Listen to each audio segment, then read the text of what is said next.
अस्सलाम वालेकुम जी। Learn to invest in Pakistan stock exchange की वर्कशॉप ऑफ 20 मार्च 2022 सक्सेसफुली मुकम्मल हुई और अल्लाह ताला की मेहरबानी से दुनिया के मुख्तलिफ मुल्कों से और पाकिस्तान के मुख्तलिफ शहरों से लोगों ने इसमें हिस्सा लिया और स्टॉक मार्केट में इन्वेस्टमेंट करनी सीखी। हमारी अपकमिंग वर्कशॉप इंशाल्लाह ताला 10 अप्रैल 2022 को रात 8 बजे से 10 बजे संडे को होगी और उसमें आप ज़रूर रजिस्टर हो। 0309462400333642423426 पे व्हाट्सएप वॉइस और टेक्स्ट मैसेज कीजिए मजीद डिटेल के लिए।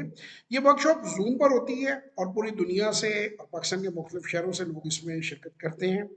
इसकी फ़ीस 2500 रुपये होती है और ये जैसे ही आप फीस हमें भेजते हैं हम एक वर्कशॉप का ग्रुप इमीडिएटली बना देते हैं जैसे ही हम अनाउंस करते हैं और आपको उस ग्रुप में डाल देते हैं। तो उस ग्रुप में वर्कशॉप की डेट तक हम कुछ रोज डेली मटेरियल डालते रहते हैं ताकि आपको एक बोनस मटेरियल बहुत सारा मिल जाता है। कुछ लोग लेट ज्वाइन करते हैं और कुछ जो है वो पहले ज्वाइन कर लेते हैं। तो पहले ज्वाइन करने वाले को ये फायदा हो जाता है कि उनको वो सारी इंफॉर्मेशन मिल जाती है और वो अपने सवाल ज़्यादा अच्छे तरीके से प्रिपेयर कर लेते हैं और वर्कशॉप में अपने ज़्यादा सवाल कर सकते हैं। मैं अब तक 30,000 से ज़्यादा लोगों को 50 से ज़्यादा ममालिक में स्टॉक मार्केट में इन्वेस्टमेंट करना सिखा चुका हूँ।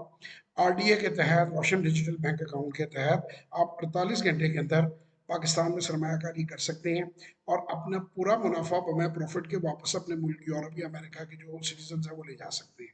तो अगर आप हमारी वर्कशॉप में आना चाहते हैं तो 03094624003364242234 पे व्हाट्सएप वॉइस और टेक्स्ट कीजिए और मुकम्मल इन्फॉर्मेशन हासिल कीजिए। इंशाल्लाह ताला किसी सेशन या वर्कशॉप में आपसे मुलाकात होगी। तब तक के लिए खुदा हाफिज।